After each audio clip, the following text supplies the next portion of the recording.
اللهم صل على محمد وعلى آل محمد كما صليت على إبراهيم وعلى آل إبراهيم إنك حميد مجيد اللهم بارك على محمد وعلى آل محمد كما باركت على إبراهيم وعلى آل إبراهيم إنك حميد مجيد۔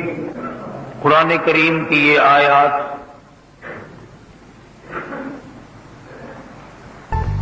سورہ توبہ 11ویں سپارے کی چند آیات ہیں۔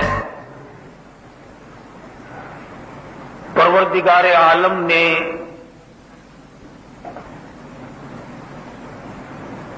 دین کی جڑ جو چیز تھی، بنیاد اور اصول بنی دین کی، وہ دو چیزوں سے عبارت ہے۔ دین اور اسلام اور ایمان کی بنیاد دو چیزوں پر ہے، ایک اللہ کا قرآن ہے اور ایک نبی کا فرمان ہے۔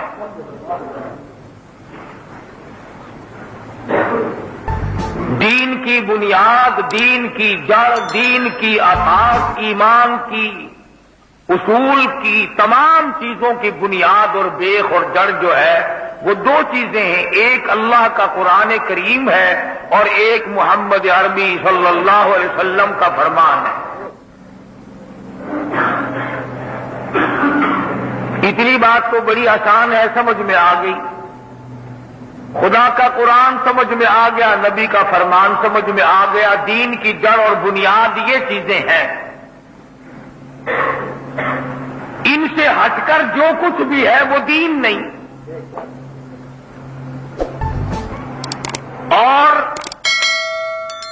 اب تصویر کا دوسرا رخ دیکھو کہ خدا کا قرآن اور نبی کا فرمان، یہ دونوں کے دونوں چیزیں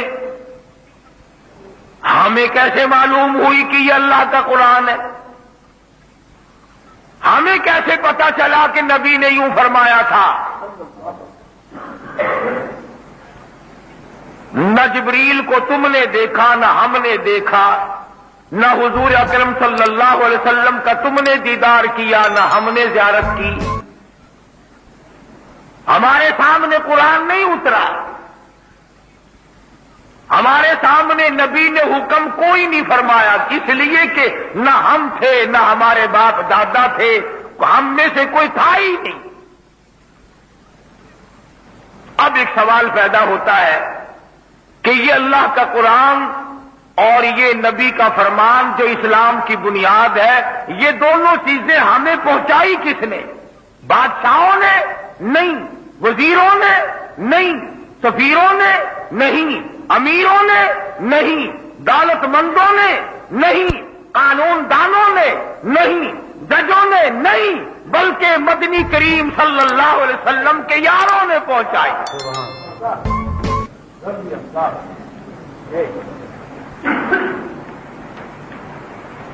صحابہ کرام رضوان اللہ تعالی علیہ مجمعین کی جماعت میں سے کوئی صحابی خود نہیں بنا، بلکہ اللہ پاک نے ان کا انتخاب فرمایا۔ نبی کا صحابی خود کوئی بھی نہیں بنا، کوئی صحابیات میں سے، کوئی صحابہ کرام میں سے از خود نہیں بنا، اپنے نبی کے لیے معاون، مددگار، جانثار، وفادار، اچھے چن کر کے یار اللہ پاک نے اپنے محبوب کو دیے۔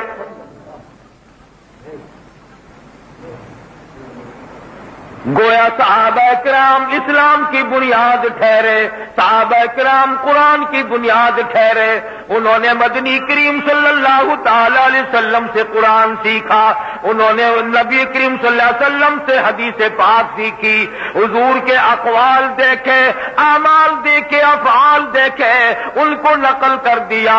آج اس امت کو اسلام ملا تو صحابہ کرام کی وجہ سے، کلمہ ملا صحابہ کرام کی وجہ سے، نماز جنازہ ملی صحابہ کرام کے واسطے سے، 5 وقتوں کی اذان ملی، تہجد ملی، اشراق ملی، زکوٰۃ ملی، رمضان کے روزے ملے، نکاح ملا، عید کی نماز ملی، یعنی تمام کا تمام اسلام صحابہ کرام کے واسطے سے ملا۔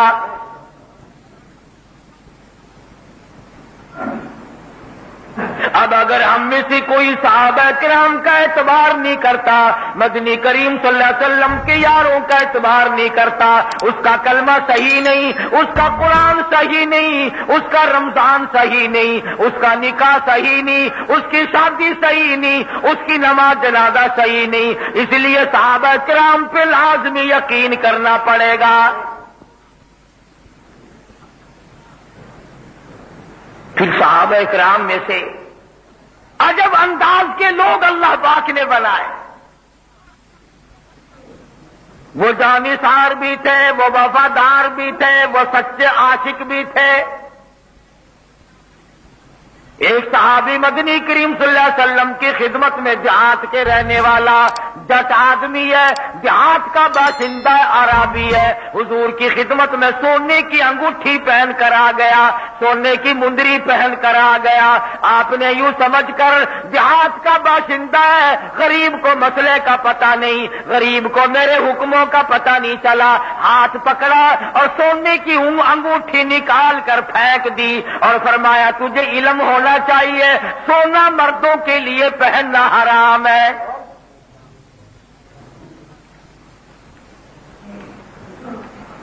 اب حضور اکرم صلی اللہ علیہ وسلم تشریف لے گئے، انگوٹھی پڑی ہے سونے کی، جان کرنا صحابہ کرام کافی سارے دیکھ رہے تھے، قریب آئے اور فرمانے لگے کہ اٹھا لے، بیٹی کو دے دینا پہننا جائز ہے، بیوی کو دے دینا، بہن کو دے دینا، گھر میں دے دینا، عورتوں کے لیے سونا پہننا جائز ہے، اٹھا لے، بیچ کر پیسے بنا لے، کپڑا خرید لے اور کھانے پینے کا سامان لے لینا، یہ انگوٹھی اپنی اٹھا لے، آخر 2-4 ماسے کی ہوگی، کسی نہ کسی وزن کی بھی ہوگی، اور غربت کا زمانہ ہے، ضرورت کا زمانہ ہے۔ تمام صحابہ کہتے ہیں اٹھا لے، پر وہ نوجوان کہنے لگا قیامت آ سکتی ہے، میں اس سونے کی انگوٹھی کو نہیں اٹھاؤں گا۔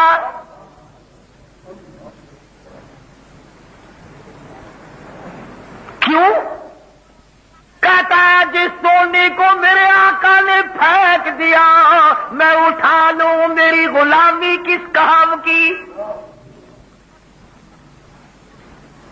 چاہے میں پہننے کے لیے نہ اٹھاؤں، چاہے میں استعمال کرنے کے لیے نہ اٹھاؤں، آخر میرے آقا نے پھینک دیا ہو میں اٹھاؤں تو پھر میری غلامی کس بات کی؟ حالانکہ مسئلے کی بات تھی، صحابہ کرام نے مشورہ صحیح دیا، بات صحیح بتا دی، جو اس کے لیے اچھی تھی، کام کی بات تھی کہ اس کو بیچ سکتے ہو، خرید سکتے ہو، عورتوں کو پہنا سکتے ہو، اور کچھ زیور بنوا سکتے ہو، پیسے بنا سکتے ہو، کھانے پینے کا ساز و سامان خرید سکتے ہو۔ عشق کا تقاضا یہ ہے، کہنے لگا میں تو اس اٹھانا تو درکنار رہا، آنکھ سے بھی دیکھنے کو تیار نہیں۔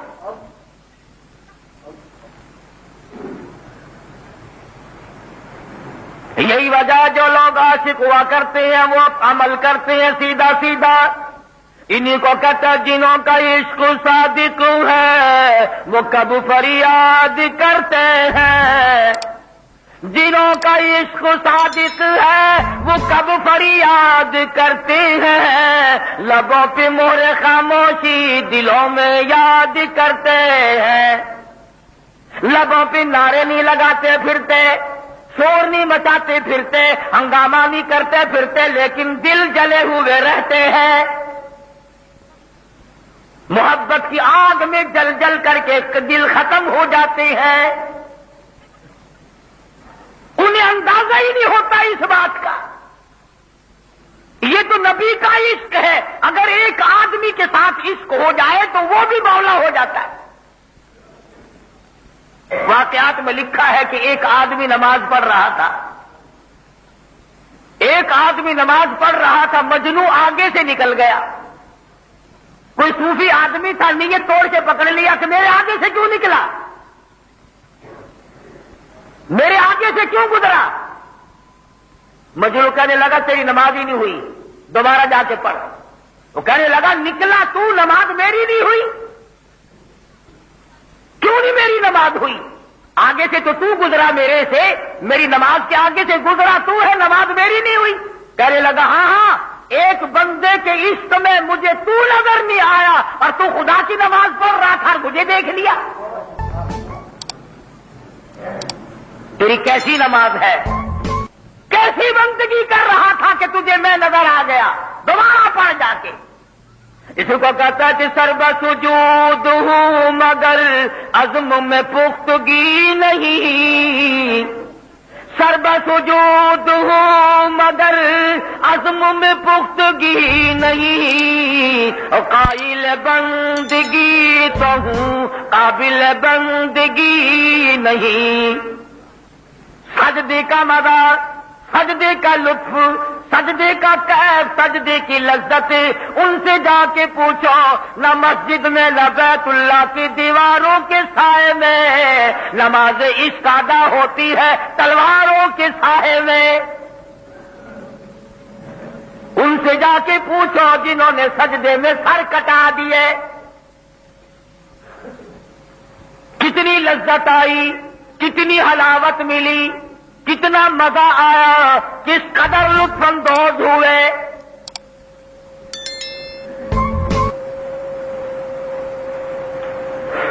مجنو کو کسی نے دیکھا، زمین میں بیٹھا ہوا لکیریں نکال رہا ہے، انگلی سے کچھ لکھتا ہے، پھر لکھتا ہے، پھر لکھتا ہے، جنگل میں بیٹھا ہے۔ کسی نے پوچھ لیا کیا لکھ رہا ہے؟ کہنے لگا گفت نقش نام لیلا می رقم، گفت نقش نام لیلا می رقم، خاطر خود را تسلی میں دہم، کسی کا نام لکھ لکھ کر دیکھتا ہوں، دل کو تسلی دے لیتا ہوں۔ عشق گویا ایسی چیز ہے، اس کے نام لکھ، جس سے عشق ہو جائے، جس سے محبت ہو جائے، اس کا نام لکھنے میں بھی مزہ آتا ہے، زبان پر نام لینے میں بھی مزہ آتا ہے، کانوں سے سننے میں بھی مزہ آتا ہے۔ یہ تمام کے تمام مدارج عشق صحابہ کرام نے سارے طے کر دیے۔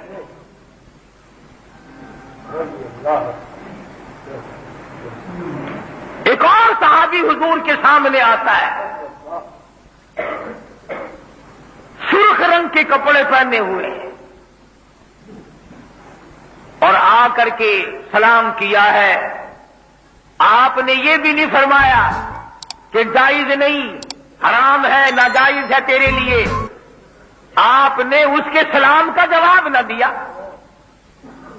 بس صحابی کا دم نکلنے کو ہو گیا، میں مارا گیا، میں ہلاک ہو گیا، میری زندگی تلخ ہو گئی، کالی کملی والے صلی اللہ علیہ وسلم نے میرے سلام کا جواب نہ دیا۔ صحابہ کرام سے پوچھنے لگا، دوستو بتاؤ کیا گناہ ہوا مجھ سے، کیا جرم ہوا مجھ سے، کیا خطا ہوئی مجھ سے، مجھے پتہ نہیں چلا کہ حضور مجھ سے ناراض کیوں ہوئے صلی اللہ علیہ وسلم۔ صحابہ کرام فرمانے لگے، یہ جس رنگ کے کپڑے تو پہن کر آیا حضور کو پسند نہیں، سرخ رنگ کے کپڑے مدنی کریم صلی اللہ علیہ وسلم کو پسند نہیں، مرد کے لیے منع فرمایا۔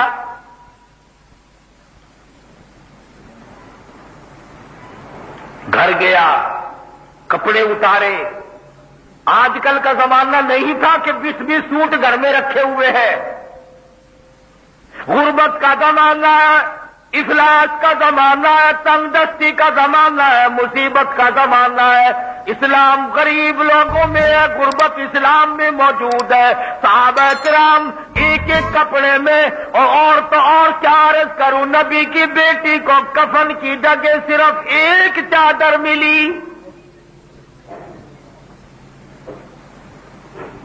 سیدنا امیر حمزہ رضی اللہ تعالیٰ عنہ جیسے سید الشہداء جلیل القدر صحابی کو ایک چادر ملی۔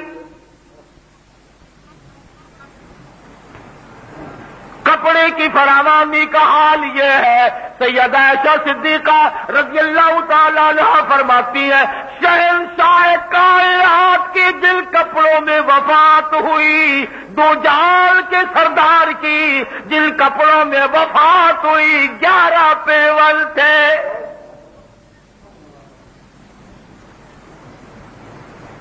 تنگدستی ہے، غربت ہے۔ صحابہ کرام کہتے ہیں ہم نے مدنی کریم صلی اللہ علیہ وسلم کے لباس میں دھاگا نہ ہونے کی وجہ سے، دھاگا نہ ملنے کی وجہ سے آپ کے کرتے مبارک میں کئی جگہ ہم نے کانٹے چبھے ہوئے دیکھے۔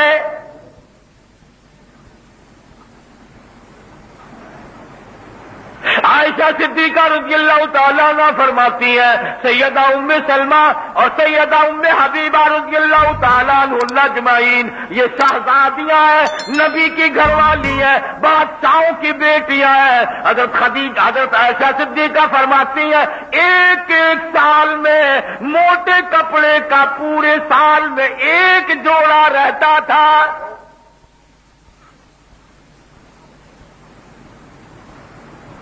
ہماری ماں کہتی ہے حضور اکرم صلی اللہ علیہ وسلم کا بستر مبارک جو تھا ٹاٹ کا بنا ہوا تھا، آدھا نیچے بچھا دیا جاتا تھا، آدھا اوپر اوڑا جاتا تھا۔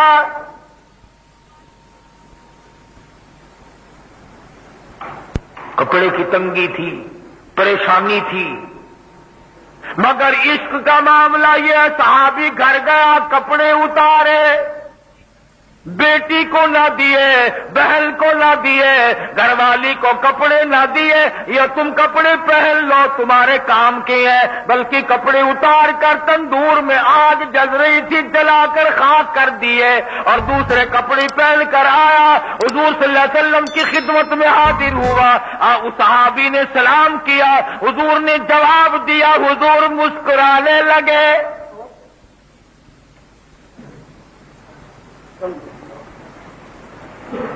کتنا ادب ہے صحابہ کرام میں۔ آج تو لوگ بولتے نہیں تھکتے، ایک عالم کی خدمت میں، ایک مفتی کے پاس، ایک ولی کے پاس بیٹھ کر زبان نہیں لوگوں کی رہتی۔ صحابی نے جا کر یہ بھی عرض نہ کیا یا رسول اللہ وہ کپڑے میں نے جلا دیا، اب تو راضی ہو جاؤ۔ اب خود حضور صلی اللہ علیہ وسلم نے پوچھا ہے، اور میں یہ کہتا ہوں ابداً پوچھا، حضور کو پتا تھا یہ دیوانے ہیں، یہ پروانے ہیں۔ اور میں ان کپڑوں کا کیا کیا؟ وہ جو سرخ رنگ کے کپڑے تھے ان کو کیا کیا؟ جب حضور نے پوچھا تو کہنے لگا یا رسول اللہ میں نے تو وہ جلا دیے، میں نے تو وہ کپڑے آگ میں جلا دیے۔ بات اگلی ہے سننے کی۔ فرمایا غربت تنگ دستی عورتوں کے مطلب کے تھے، کسی عورت کو گھر میں دے دیا ہوتا ان کے کام آ جاتے، وہ کپڑے ان کے لیے تو جائز تھے۔ صحابی کہتا ہے او میرے آقا جن کپڑوں کو دیکھ کر آپ نے منہ پھیر لیا ہو، چہرہ انور پھیر لیا ہو، جن کپڑوں کو دیکھ کر آپ ناراض ہو گئے ہو، رب ذوالجلال کی قسم میرے پاس وہ آنکھیں نہیں ان کپڑوں کو دوبارہ دیکھوں۔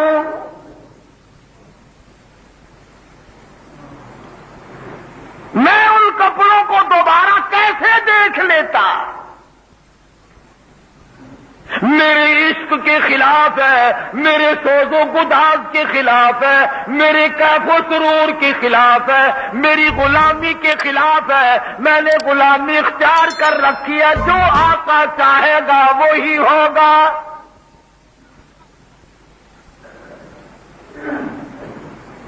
حضور اکرم صلی اللہ علیہ وسلم سفر میں تشریف لے جا رہے ہیں، قافلہ چل رہا ہے،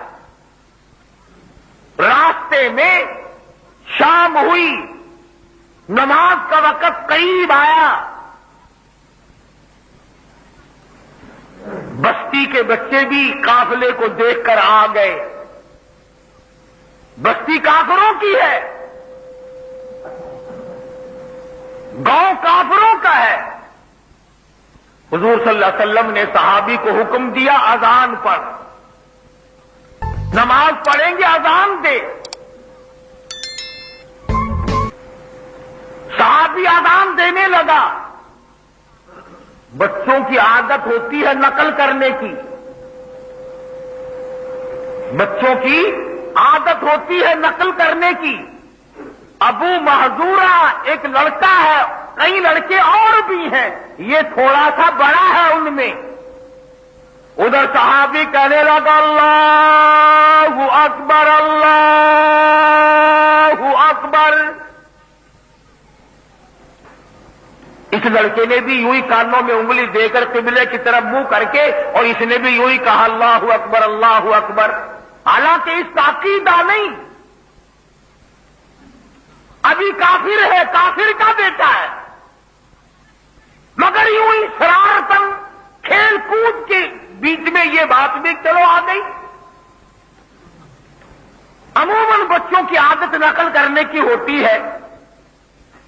جب صحابی نے کہا اشہدو ان لا الہ الا اللہ، ابو محذورہ لڑکا تھا، کہنے لگا اشہدو ان لا الہ الا اللہ۔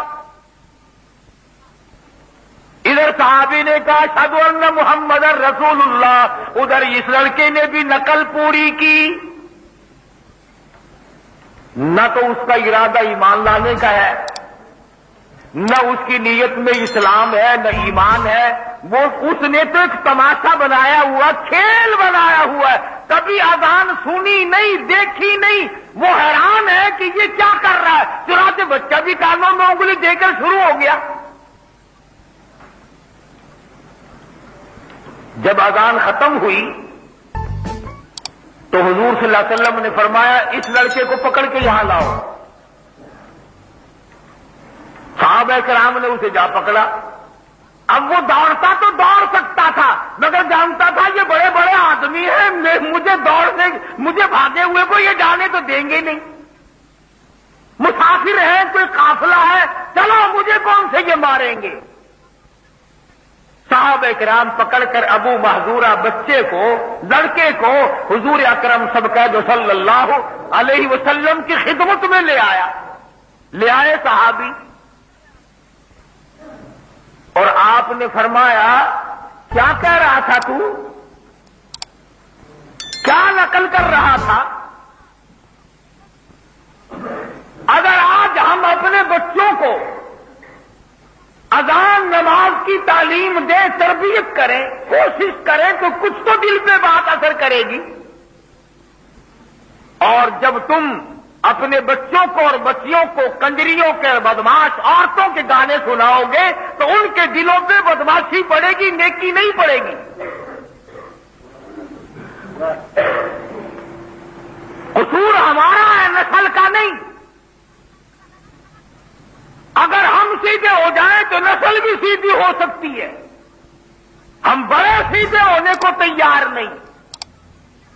ہزاروں راستے نکال رکھے ان بڑوں نے۔ 60 سال کی عمر ہوگی، 70 سال کی عمر ہوگی، آج تک قبر کی تیاری کا فکر نہیں۔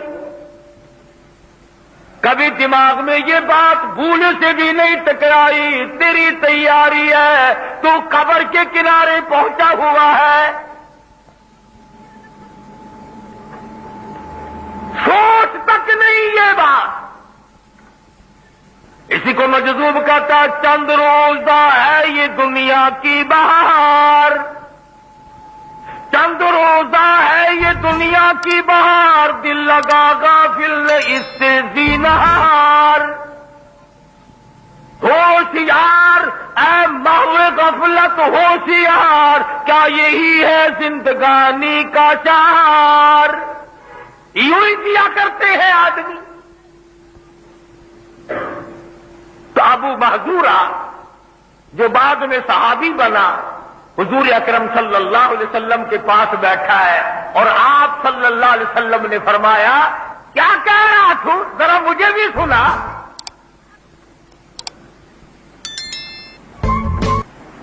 اب وہ خاموش ہے. فرمایا بھائی دیکھ لے جب تیرے دل میں شوق اٹھا تو تو نے کہہ ڈالا اور جب ہم کہہ رہے ہیں تو تو کہتا نہیں ہمیں سنا دے. اب اس نے شروع کیا اللہ اکبر اللہ اکبر. فرمایا دیکھ اس وقت تو خوب زور سے کہہ رہا تھا اور اب ہم سن رہے ہیں تو آہستہ کہنے لگا. اس نے زور سے کہا اللہ اکبر اللہ اکبر. اللہ سب سے بڑا اللہ سب سے بڑا. بڑی چوٹ تھی کفر پر یہ. اللہ کو بڑا مان لے تو بات ختم ہو جاتی ہے. اللہ کو بڑا مانتے نہیں. اگر اللہ پاک جل شانہ کو بڑا مان لیا جائے پھر ٹبے سے مرادیں کیسی, پھر پیپل بڑ سے مرادیں کیسی, پھر جھنڈی کنڈی سے مرادیں کیسی, پھر پیر فقیر سے مرادیں کیسی. اگر اللہ کو بڑا مان لیا جائے اللہ پاک نے تو اعلان کر دیا تبارک الذی بیدہ الملک. او لوگو ملک میرا راج میرا برکتیں میرے پاس ہے.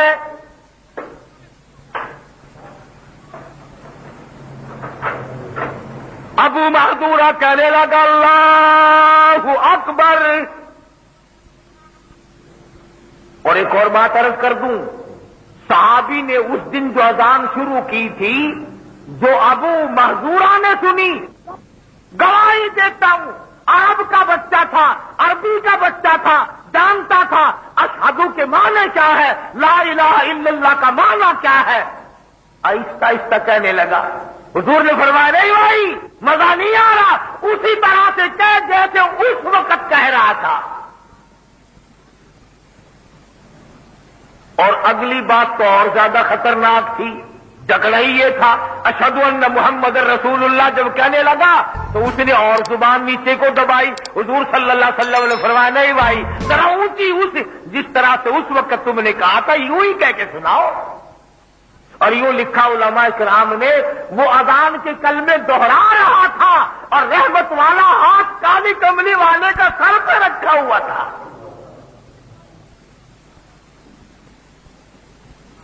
جب اذان کے کلمے پورے کہہ چکا, اس زمانے کی اذان حضور کی سکھائی ہوئی اذان, صحابہ کرام کی دی ہوئی اذان, بلال کی اذان, ابو محذورہ کی اذان, عبداللہ بن ام مکتوم کی اذان, سارے صحابہ کی اذان اللہ اکبر سے شروع ہوتی تھی. اور اب 15-20 سال سے جہاں سے شروع ہو رہی ہے تمہیں پتہ ہی ہے. پھر دونوں باتوں میں سے ایک ضرور ہے, نعوذ باللہ یا اس وقت حضور کے سامنے اذان صحیح نہیں تھی یا پھر اب کی اذان صحیح نہیں تھی. دونوں باتیں نہیں ہو سکتی. جب تک لاؤڈ اسپیکر نہیں لگے تھے اس وقت تک کہاں تھا یہ اذان سے پہلے کا سلام. اور آج ابھی جس دن بجلی نہیں ہوتی اس دن سلام کدھر جاتا ہے. ابو محذورہ رضی اللہ تعالیٰ عنہ جب اٹھ کے جانے لگا, لڑکا تھا, حضور صلی اللہ علیہ وسلم نے کھیل لی, اس کو پیسوں کی پکڑا دی. اسلام ایمان کی ابھی کوئی بات نہیں, یہ تو ایک بچے کے ساتھ دل لگی تھی, بچے سے حضور صلی اللہ علیہ وسلم نے کہلوایا. یعنی ثابت یہ ہوا کہ حضور اکرم صلی اللہ علیہ وسلم بچوں کو کوشش کرتے تھے کہ اذان سیکھ جائیں. ابھی ایمان اور اسلام کی کوئی بات نہیں. امی جان ایک قافلہ آیا تھا, ان میں سے کانوں میں انگلی دی اور اس نے یہ کلمے کہے, پھر میں نے نقل کر دی. پھر ان کا ایک سردار تھا, اس نے مجھے پکڑوا کے اپنے پاس بٹھا لیا. پھر اس نے مجھے یہ کلمے کہلوائے. جب میں نے یہ کلمے پورے کر دیے تو اس نے مجھے یہ پیسے دے دیے. اب اماں کافرہ تھی, مشرکہ تھی, کہنے لگی بیٹا یہ لفظ ہمارے کہنے سے نہیں ہے، اشہد ان لا الہ الا اللہ ہم کیوں کہیں، ہم تو اوروں کو بھی مانتے ہیں نا، اشہد ان محمد رسول اللہ ہم نہیں مانتے، تم نے کیوں کہا؟ علماء کرام نے لکھا کتابوں میں موجود ہے، وہ پیسوں کی تھیلی اپنی ماں کو پکڑا دی اور جا کے مدنی کریم صلی اللہ علیہ وسلم کی خدمت میں پھر حاضر ہو گیا، عرض کرنے لگا یا رسول اللہ اس وقت تو کلمے آپ نے کہلوائے تھے، میں نے کہے تھے، اب میں آپ کے سامنے دل کا ارادہ لے کے آیا ہوں، میری ماں کی میں نہیں مانتا، میری ماں کا عقیدہ غلط ہے، میرے باپ کا عقیدہ غلط ہے، میرے خاندان کا عقیدہ غلط ہے، اور کالی کملی والے مجھے کلمہ پڑھاؤ۔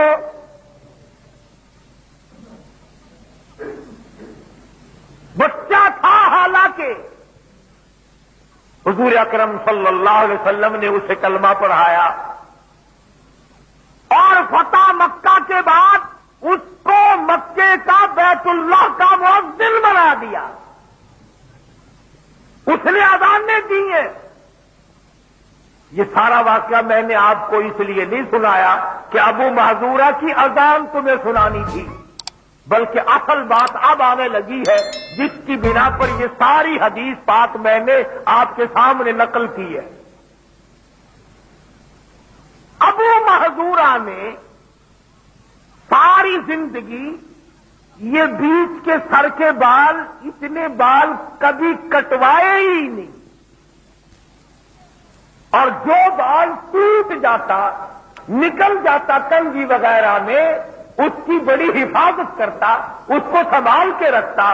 کسی نے کہا ابو محذورہ خامخواہ اتنا بالوں کا وزن اٹھائے پھرتا ہے، تو کٹوا دیا کر، کٹانا جائز ہے نا؟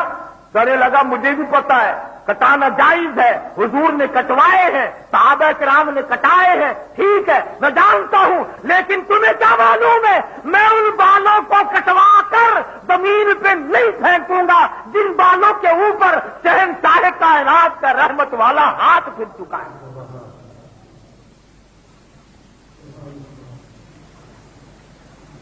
پوچھا گیا تیرے سر پہ کب ہاتھ پھیرا تھا؟ فرمایا جب مجھ سے وہ کلمے کہلوائے اذان کے، اس وقت میں زبان سے کہہ رہا تھا اللہ اکبر اللہ اکبر، اور حضور کا ہاتھ میرے سر پہ رکھا ہوا تھا۔ انہوں نے تو ان بالوں کی بھی حفاظت کی جو حضور صلی اللہ علیہ وسلم کے ہاتھ مبارک کے نیچے آ گئے۔ آج تم اس قرآن کو نہیں مانتے جس قرآن کو نبی پاک صلی اللہ علیہ وسلم نے ساری عمر پڑھا، اللہ سے لے کر تمہیں دیا، اور فرمایا او لوگوں یہ امانت میری تمہارے حوالے ہے، قیامت میں یہ امانت تم سے واپس لے لوں گا۔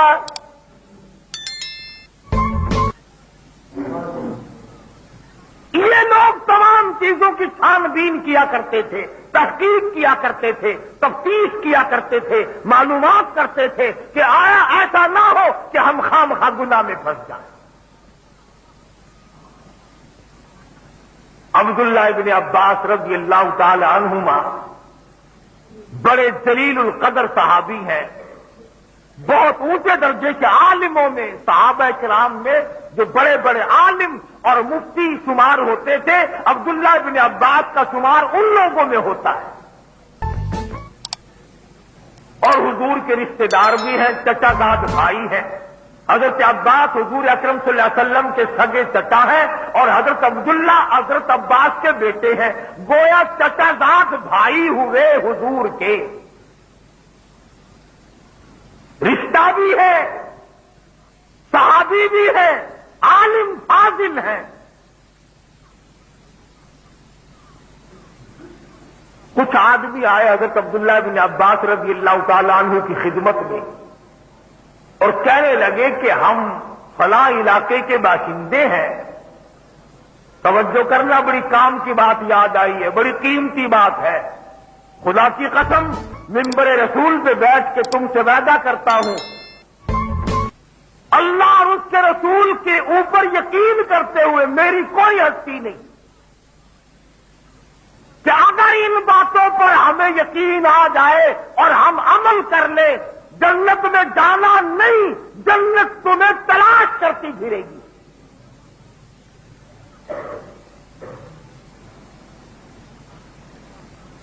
کچھ آدمی آئے، حضرت عبداللہ بن عباس فرماتے ہیں میرے پاس کچھ آدمی آئے، کسی علاقے کے تھے، اور کہنے لگے آپ بڑے عالم ہیں، فاضل ہیں، اللہ والے ہیں، مفسر ہیں قرآن کے، ایک مسئلہ پوچھنا ہے۔ فرمایا پوچھو کیا مسئلہ ہے، جان کرنا۔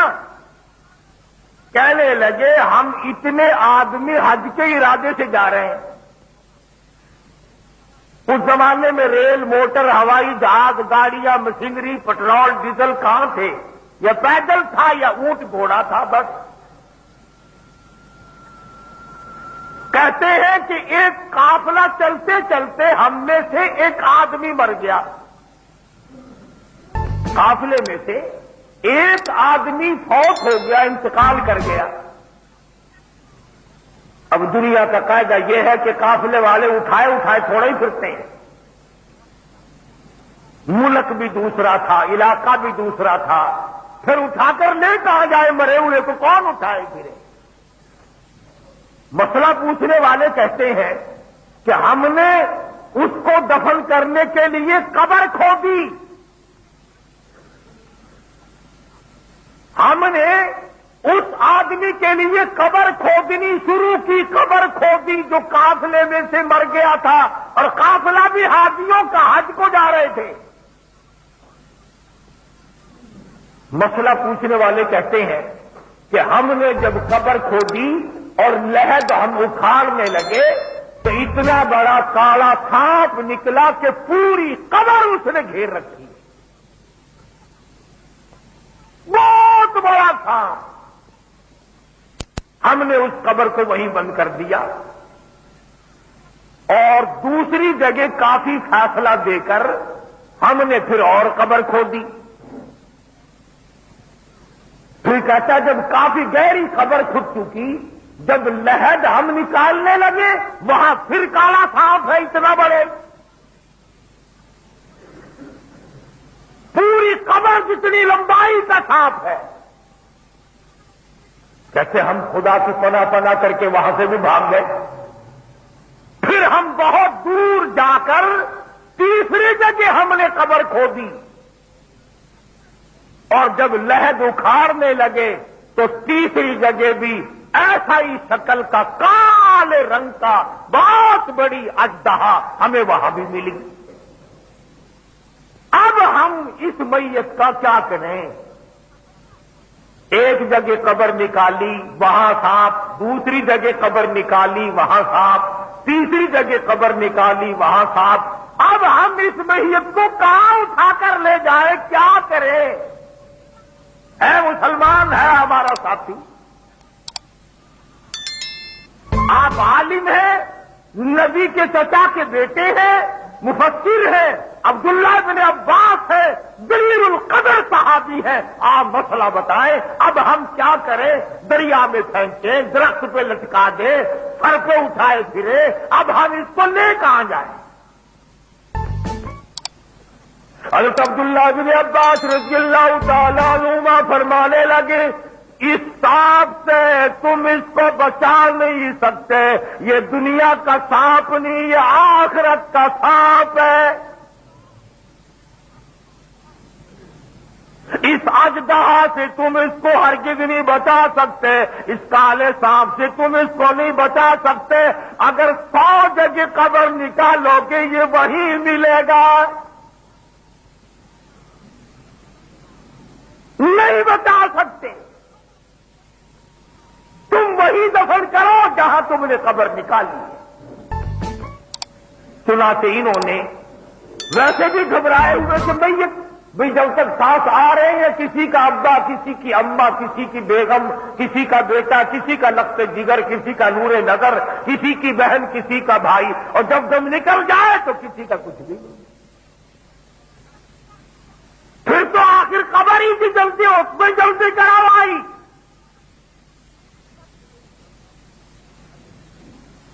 ان حضرات نے اس کو اسی قبر میں دفن کر دیا، اور جب وہ مٹی جو ڈالنی تھی نا تیسری قبر کی، پھر مٹی نکالی تو وہ سانپ پھر بھی آگے ملا ہے، وہی دفن کر دیا۔ اور حضرت عبداللہ بن عباس رضی اللہ تعالی عنہما نے اس قافلے کے لوگوں کو فرمایا کہ یہ کوئی خاص گناہ کرتا تھا، کوئی خاص جرم کرتا تھا، جس کی بنا پر دنیا والوں کو دکھایا جا رہا ہے کہ ایسا گناہ کرو گے تو ہم یوں سزا دیں گے۔ اور حضرت عبداللہ بن عباس نے یوں فرمایا، سمجھ میں آ رہی ہے بات؟ حضرت عبداللہ بن عباس رضی اللہ تعالیٰ عنہما نے یہ فرمایا کہ جب تم گھر جاؤ اس کے رشتہ داروں سے، خاندان والوں سے اس کا جرم پوچھ کر مجھے بھی خبر دینا، بتانا۔ سنا کہ جب وہ لوگ واپس گئے، انہوں نے جا کر کے پوچھا کہ بھئی تمہارا آدمی جو تھا وہ کیا گناہ کرتا تھا ایسا؟ کہنے لگا بہت بڑا گناہ کرتا تھا، ایک بڑا جرم کرتا تھا، اور وہ جرم ہے آج اس کو کوئی بھی گناہ نہیں سمجھتا، وہ گناہ ہے جس کو گناہ کوئی نہیں سمجھتا، وہ قصور ایسا ہے جس کو قصور کوئی نہیں سمجھتا، وہ جرم ایسا ہے جس کو جرم کوئی نہیں سمجھتا، وہ خطا ایسی ہے جس کو خطا کوئی نہیں سمجھتا۔ گھر والوں سے پوچھا کہ کیا گناہ کرتا تھا؟ گھر والوں نے بتلایا غلے کی تجارت کیا کرتا تھا، اناج کی تجارت کیا کرتا تھا، اس میں بے ایمانی کیا کرتا تھا، من میں سے 2-3 سیر نکال لیے دانے اور مٹی ملا کر گھاس بھوسا ملا کر پورے کر دیا کرتا تھا۔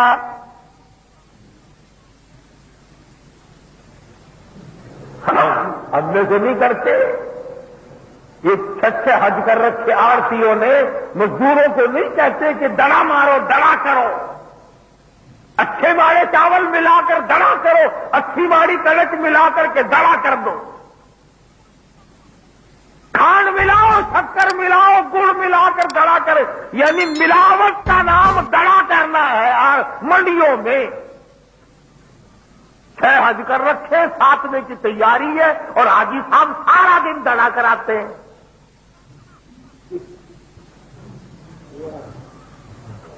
اندازہ لگا کیا بنا تیرے حج کا اور کیا بنا تیری اسلامی چیزوں کا، مگر غم کوئی نہیں، فکر کوئی نہیں، گناہ کوئی نہیں سمجھتا۔ کریانے والے بھی خوب دڑا کرتے ہیں، کاروبار میں ملاوٹ کرتے ہیں، دودھ میں پانی ملانے والے تو بالکل نہیں کرتے انشاءاللہ۔ نیک لوگ ہیں، بالکل نہیں کرتے۔ یہ سڑکوں پہ جتنے نلکے لگے ہوئے ہیں نا، ان نلکوں سے پوچھو کہ تمہارا پانی جاتا کہاں ہے؟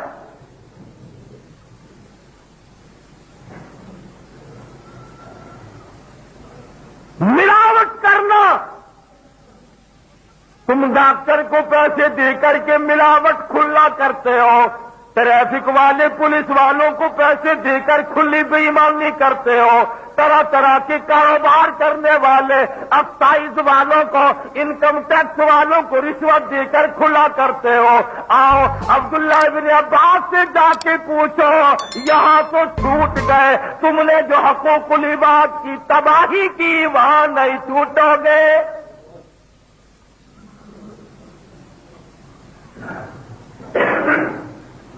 ہر کاروبار کرنے والا سوچ لے،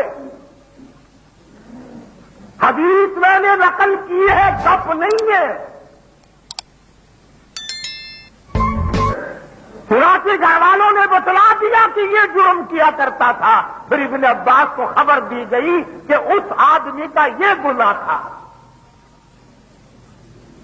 اور ایک دن بازار سے محمد عربی سبقید صلی اللہ علیہ وسلم گزر رہے ہیں، تشریف لے جا رہے ہیں، گندم کا ڈھیر لگا ہوا ہے۔ آج کل تو ماحول ہی بڑا عجیب ہے، گندم کی کیا بات، سبزی لے لو، فروٹ لے لو، پوری ٹوکری میں جو 4-5 دانے اچھے ہوں گے وہ اوپر رکھے ہوئے ہیں، اور جب آپ کہیں گے نا کہ 1 کلو دے دو تو نیچے ہاتھ مارتا ہے، وہ کہتا ہے یہ اوپر والے دے کہ نہیں نہیں نہیں، یہ تو سارا دن میں نے دکھانے کے لیے رکھنے ہیں نا۔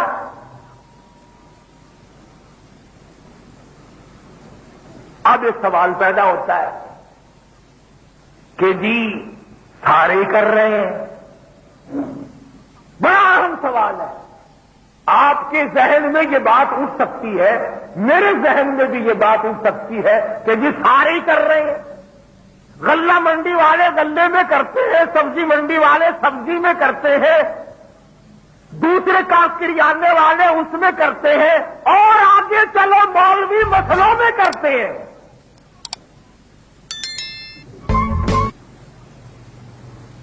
مسئلے میں گڑبڑ نہ کرو۔ اب سوال یہ پیدا ہوتا ہے کہ جی اگر گڑبڑ نہ کریں تو مال نہیں بکتا، تو مولوی بیچارہ کیا کرے جب تک وہ گڑبڑ نہ کرے، اس کا بھی کام نہیں چلتا۔ تم قابو آتے ہو ایسے؟ ہزاروں روپے شادی پہ خرچ کرتے ہو، رشتے دار کھا گئے، محلہ کھا گیا، برادری کھا گئی، عزیز و اقربا کھا گئے۔ شام کو جب بالکل کھرچن صاف ہو گئی، برتن ٹینٹ ہاؤس میں واپس پہنچ گئے، بڑے میاں پھر پوچھتے ہیں کیوں بھائی مولوی صاحب آئے تھے؟ کہ نہیں جی یاد ہی نہیں رہے کل لگو ہو۔ اب بتاؤ یہ مولوی اگر تمہارے مردوں کا کفن نہ اتارے تو اور کیا کرے؟ شادی میں تم اس مولوی کو بھولتے ہو اور کسی کو تو نہ بلایا، ایک ایک کو یاد کرتے ہو، خالہ آئی کہ نہیں، پھوپھی آئی کہ نہیں، ماموں آیا کہ نہیں، چچا آیا کہ نہیں۔ اس لیے مولوی بھی ملاوٹ کرتا ہے۔ ایک حدیث پاک سن لو محمد عربی صلی اللہ علیہ وسلم کی۔ آپ نے فرمایا کہ قیامت کے دن اللہ کی عدالت میں کچھ لوگ آئیں گے جن کے منہ میں آگ کی لگام چڑھی ہوئی ہوگی۔ پہلے سے آگ کی لگام ان کے منہ میں ڈالی ہوئی ہوگی۔ صحابہ کرام نے عرض کیا یا رسول اللہ صلی اللہ علیہ وسلم وہ کون لوگ ہوں گے؟ جواب ارشاد فرمایا میری امت کے عالم ہوں گے جو اصل مسئلہ چھپا کر غلط بتایا کرتے تھے، حسد کی بنا پر، بغض کی بنا پر، عداوت کی بنا پر غلط مسئلے بیان کیا کرتے تھے۔ یہ آج لوگ کیا کہتے ہیں کہ شاہ اسماعیل شہید دہلوی رحمت اللہ علیہ شہید نہیں۔ رب ذوالجلال کی قسم جاؤ رنجیت سنگھ کی خبر سے جا کے پوچھو، اس کے چھلاوے سے جا کے پوچھو، سکھوں سے جا کے معلومات کرو کہ مسجدوں میں پڑے ہوئے خنزیر کس نے اٹھائے تھے۔ وہ کون تھا دلی کا شہزادہ جس نے آگے بڑھ کر سکھوں کے دانت کھٹے کیے، جس نے جہاد کیا، جس نے جنگ کیا، جو ڈوگروں سے ٹکرایا، جو سکھوں سے ٹکرایا، جو ہندوؤں سے ٹکرایا، ہزاروں لاکھوں مجاہدین ان کے ساتھ ہو کر شہید ہوئے۔ تم شاہ اسماعیل شہید پہ تنقید کرتے ہو، تم شاہ اسماعیل شہید کو کفر کا فتویٰ دیتے ہو۔ ساری زندگی تم بھی، تمہارے بڑے بھی، ایک آدمی کا نام لو جو کبھی انگریزوں سے ٹکرایا ہو، سکھوں سے ٹکرایا ہو، ہندوؤں سے ٹکرایا ہو، مراٹھوں سے ٹکرایا ہو، ڈوگروں سے ٹکرایا ہو، کسی وقت بھی ٹکرا ہو، تم اور تمہارے بڑے کبھی نہیں لڑے۔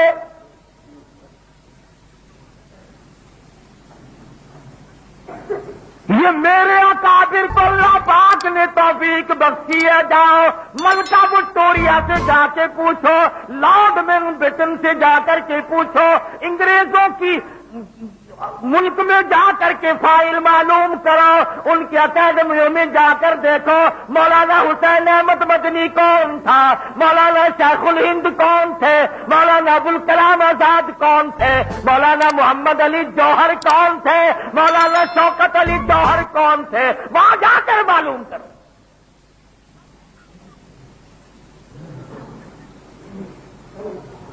شاہ اسماعیل شہید جس کا مدار بالا کوٹ پہاڑ کی چوٹی پہ ہے.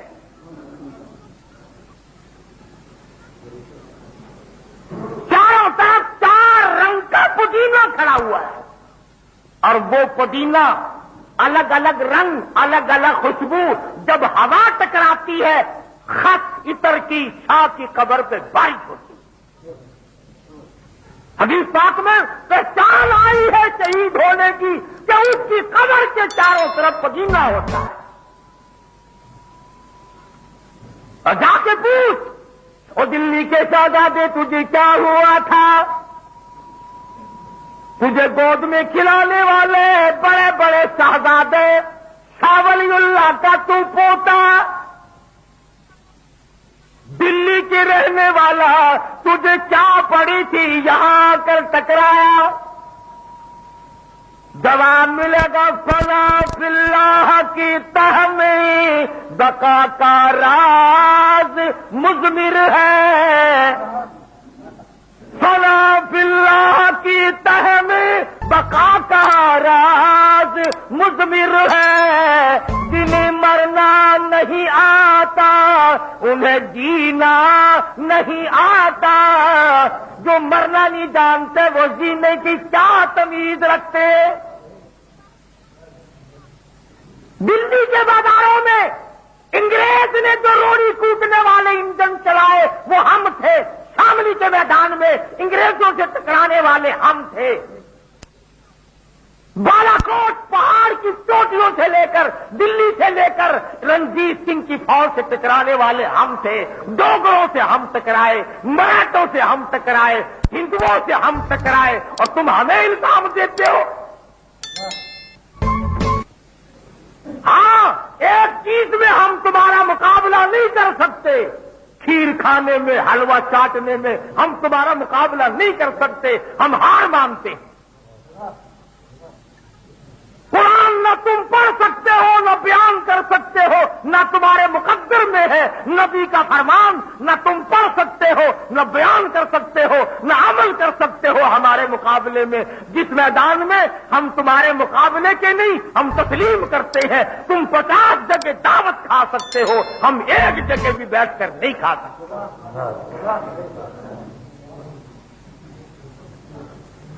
تم نے تو کسی کو موڑا ہی نہیں.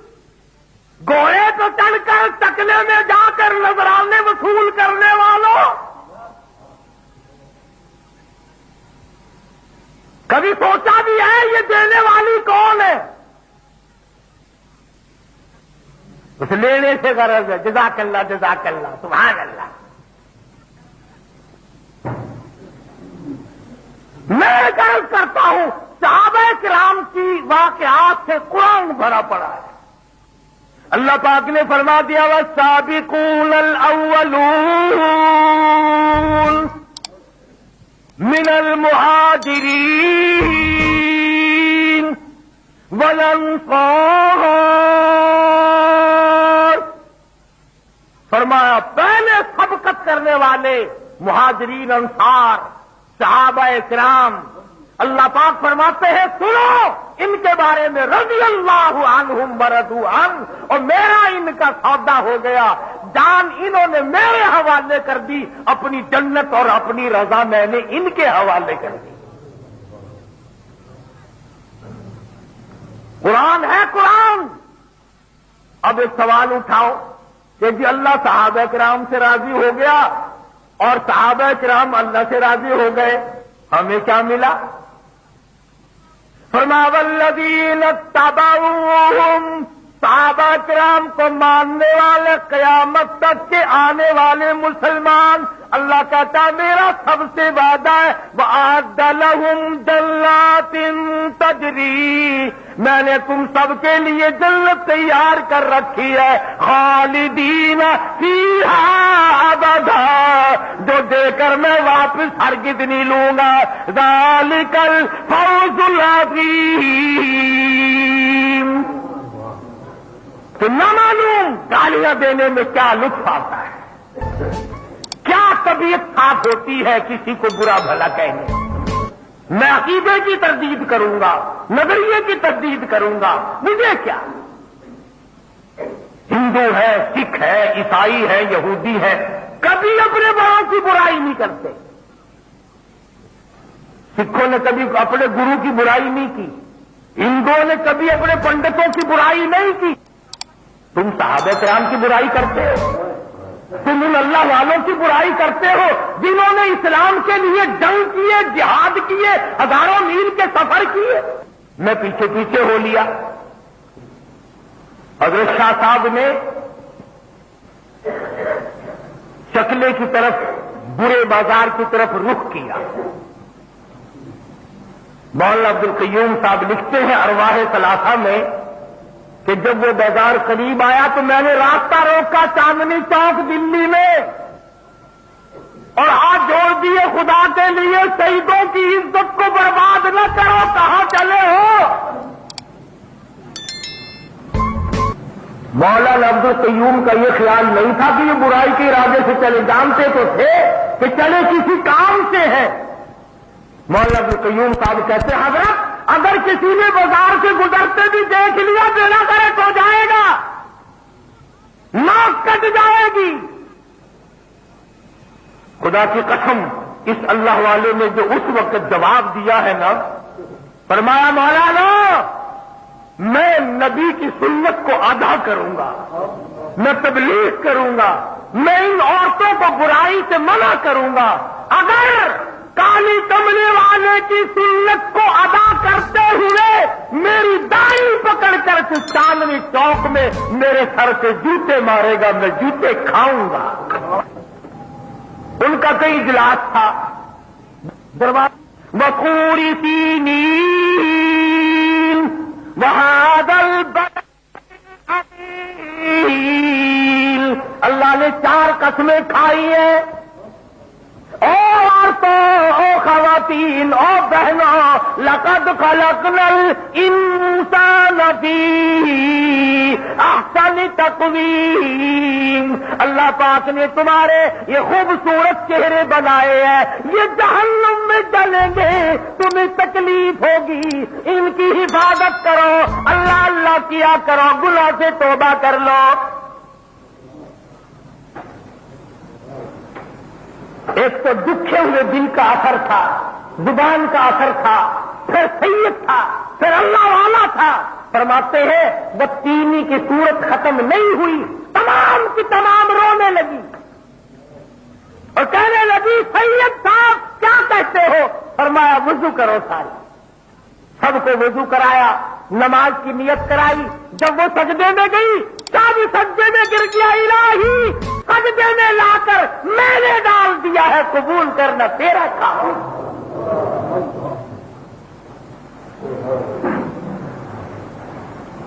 تاریخ ہے، اٹھا کر دیکھو۔ شاہ صاحب جب اٹھ کے جانے لگے، ساری نپٹ گئی کہ اللہ والے کل ہم سب کے نکاح کر دے۔